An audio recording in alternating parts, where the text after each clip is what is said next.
آویا کھاتایا بندایا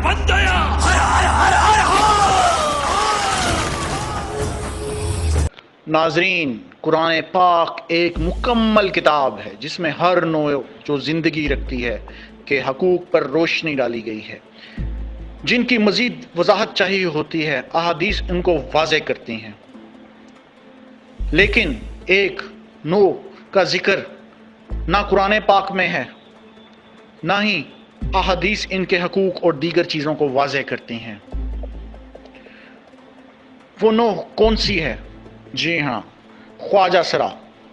خواجہ سراؤں کا ذکر نہ قرآن پاک میں کہیں ہے، نہ ہی، جیسا کہ میں پہلے بیان کر چکا ہوں، احادیث میں ان کے حقوق یا دیگر چیزوں کے بارے میں کوئی بھی وضاحت کی گئی ہے۔ چونکہ قرآن پاک اور احادیث کی بہترین وضاحت علماء کرام کرتے ہیں، تو میں نے یہی بات علماء کرام کے سامنے رکھی۔ اس پر علماء کرام نے کیا جواب دیا، یہ بیان کرنے سے قبل ہم کچھ نظر خواجہ سراؤں کی زندگی اور پھر ان کی تاریخ پر ڈالتے ہیں، تاکہ ہم پوری بات کو وضاحت کے ساتھ سمجھ سکیں۔ جنوبی ایشیائی معاشرے میں ہجڑے، خواجہ سرا یا شیمیلز کہلانے والے افراد معاشرے کے مرکزی دھارے سے بہت دور ہوتے ہیں۔ وہ زیادہ تر شادیوں اور بچوں کی پیدائش کے موقع پر ناچنے گانے سے ملنے والی رقم پر اپنا گزارا کرتے ہیں۔ بہت سے واقعات میں وہ بھیک مانگنے پر بھی مجبور ہوتے ہیں، جبکہ خواجہ سرا کسی دور میں ہندوستان کے بادشاہوں اور ان کے اہل خانہ کے خاص خدمتگار ہوا کرتے تھے،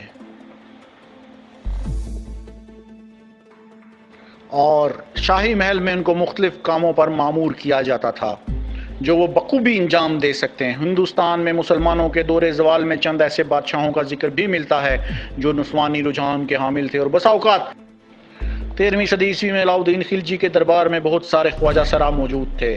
ملک کافور اور بنگال کے شاہ ببرک شاہ کے بارے میں بھی مشہور تھا کہ وہ خواجہ سرا تھے۔ یونانی اور مسلمان بادشاہوں نے محلات میں خواتین کی دیکھ بھال اور حفاظت کی غرض سے خواجہ سراؤں کی فورس تشکیل دے رکھی تھی۔ اس غرض کے لیے انہیں بڑی تعداد میں خواجہ سراؤں کی ضرورت ہوتی۔ اسلام میں چونکہ کسی کو خواجہ سرا بنانے کی ممانعت ہے، اس کے حل کے لیے بردہ فروشوں نے افریقہ، وسط ایشیا اور یورپ کے غیر مسلم ممالک کے بردہ فروشوں سے تعلقات قائم کر لیے تھے۔ یہ لوگ اپنے ہاں کے غلاموں اور جنگی قیدیوں کو خواجہ سرا بنا کر انہیں مسلم ممالک کی طرف اسمگل کر دیتے تھے۔ چونکہ یہ سارا کاروبار بادشاہوں کی خواہش سے ہوا کرتا تھا، اس وجہ سے اس پر حکومت کی جانب سے کوئی پابندی عائد نہ تھی۔ اس میں سب سے اہم بات یہ ہے کہ یہ خواجہ سرا پیدائشی نہیں ہوتے تھے۔ نواب اود نے اپنی فوج میں ہجڑوں پر مشتمل ایک فوجی دستہ تشکیل دے رکھا تھا، جو کہ تاریخ میں ہجڑوں کی باقاعدہ واحد فوجی بٹالین تھی، اور ان کی یونیفارم بھی زنانہ لباس پر مشتمل تھی، بلکہ ان کو خواجہ سرا بنایا جاتا تھا سب سے پہلے 1666 میں شہنشاہ اورنگزیب نے الہ آباد اور اود کے صوبے داروں اور فوجداروں کو حکم دیا کہ وہ ان افراد کو تلاش کریں جو بچوں کو خواجہ سرا بناتے ہیں، اور انہیں ہتھکڑیاں اور بیڑیاں پہنا کر دربار میں لائیں۔ اس سے بھی یہ بات واضح ہوتی ہے کہ اس دور میں لوگ تھے جو دوسروں کو خواجہ سرا بناتے تھے۔ عرب معاشروں میں غلاموں کا سب سے مہنگا طبقہ زبردستی خواجہ سرا بنائے گئے خواجہ سراؤں کا تھا، جو کہ یورپ، دارفور، حبشہ، کارو اور دیگر افریقی اقوام سے تعلق رکھنے والے افراد پر مشتمل تھا۔ غیر متوقع طور پر انہیں خواتین کی نسبت زیادہ مراعات حاصل ہوا کرتی تھیں، کیونکہ یہ وہ جنسی کام نہیں کر سکتے تھے جو خواتین کر سکتی تھیں۔ عام طور پر مصر میں قبطی پادری مخنث بنانے کا کام سر انجام دیتے تھے، لیکن عربوں میں سے بھی ایک گروہ ایسا تھا جو شمبا کہلاتا تھا۔ نوجوان لڑکیوں کو جنہیں اغوا کر کے یا جنگوں میں شکار کیا جاتا تھا، بغیر بے ہوش کیے ایک ناقابل بیان غیر انسانی اور خوفناک آپریشن کے ذریعے خواجہ سرا بنایا جاتا تھا۔ اس عمل میں عام طور پر 60% لڑکے ہلاک ہو جاتے تھے۔ خون روکنے کے لیے دہکتے کوئلے زخموں پر لگا دیے جاتے تھے، جس سے وہ انسان ایک خونی چیخیں مارتا تھا۔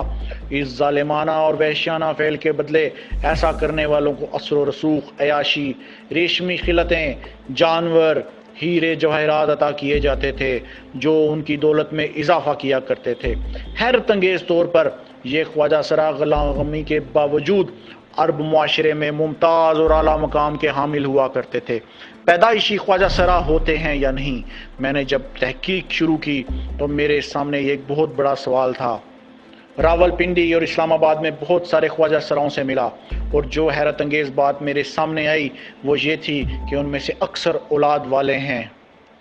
اب جو شخص بچے پیدا کرنے کی صلاحیت رکھتا ہے وہ خواجہ سرا کیسے ہو سکتا ہے؟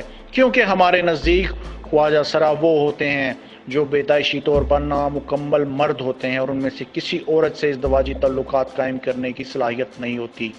اس بارے میں جب میں خواجہ سراؤں کے آگے سوال اٹھایا تو ان کا یہ کہنا تھا کہ ہاں ہم مرد ہوتے ہیں، ہم میں پوری مردانہ خصوصیات ہوتی ہیں، لیکن ہماری روح زنانہ ہوتی ہے۔ کہ آپ مرد ہیں اور آپ کے اندر روح جو ہے تو ایک عورت کی ہے، فزیکلی آپ مرد ہو۔ جی بالکل۔ اس کی وجہ سے ہماری عادات زنانہ ہو جاتی ہیں۔ ہم لپسٹک لگانا، چوڑیاں پہننا، دوپٹہ لینا، غرض ہر بات جو لڑکیاں کرتی ہیں ہم انہیں پسند کرتے ہیں۔ ان میں سے ایسے بھی ہوتے ہیں جو عورت بننے کے جذبات میں اتنے مغلوب ہو جاتے ہیں کہ ایک مصنوعی عمل نربان سے گزر کر مردانہ خصلتوں سے محروم ہو جاتے ہیں۔ آپ کا نام محمد علی ہے؟ جی، عرف ریما ہے۔ عبد القیوم آپ کے والد صاحب کا نام، 30 سال عمر ہے۔ ہاں جی جی۔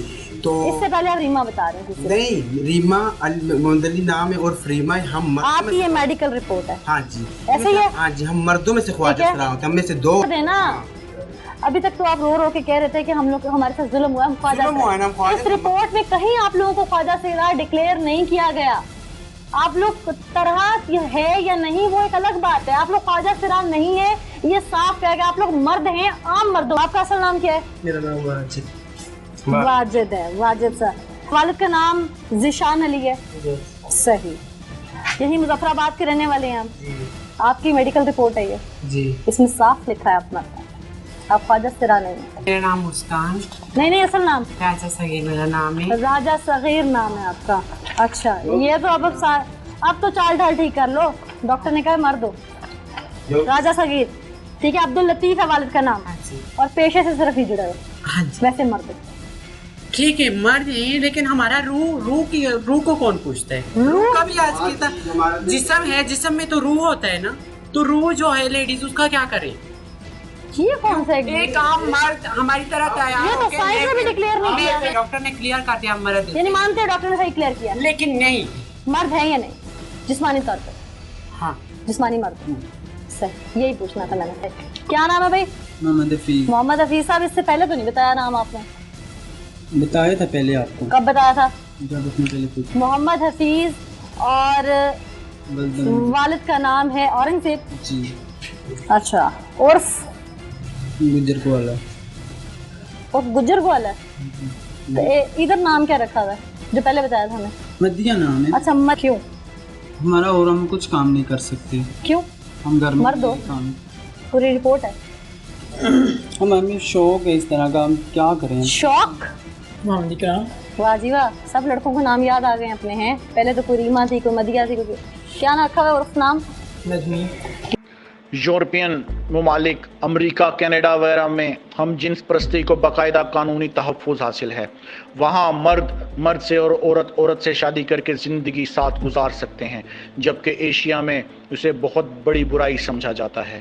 یہاں لوگوں کے خواجہ سرا بننے کی بڑی وجوہات میں ایک ہم جنس پرستی کو معیوب سمجھا جاتا ہے، اور جب لوگوں کو راستہ نہیں ملتا تو وہ خواجہ سرا بن جاتے ہیں۔ دوسرا، ان میں عورت بننے کا جنون چھایا ہوتا ہے اور ان کے گھر والے ان کا نفسیاتی علاج نہیں کراتے، ڈاکٹروں سے نہیں ملایا جاتا۔ آپ یورپ میں دیکھ لیں، امریکہ اور دیگر ممالک میں دیکھ لیں، بہت سارے ججز آپ کو ایسے ملیں گے جو ہم جنس پرست ہیں اور عورتوں والا حلیہ بنا کر اپنی سیٹ پر بیٹھے ملیں گے۔ کیا وہ خواجہ سرا ہیں یا ہم جنس پرست؟ خواجہ سرا اگر مکمل مرد نہیں ہوتے تو ان کی اولاد کیسے ہو جاتی ہے؟ اس حوالے سے میں نے جب ڈاکٹروں سے رائے لی تو ان کے مطابق ماں کے پیٹ میں ابتدائی پرورش کے دوران فطری طور پر کچھ ہارمون ادھر ادھر ہو جاتے ہیں۔ یہ عام طور پر وہ بچے ہوتے ہیں جن کی جنس پیدائش کے وقت متعین نہیں کی جا سکتی۔ ذرا بڑا ہونے پر مختلف ہارمونل ٹیسٹ کی بنیاد پر ان کو قریبی مرد یا عورت کہا جاتا ہے۔ اس کا انحصار اس بات پر ہوتا ہے کہ ان کا ہارمونل بیلنس کس طرف زیادہ ہے۔ یہ ایک الگ بات ہے کہ وہ عام انسانوں کے اس جاندار یا اس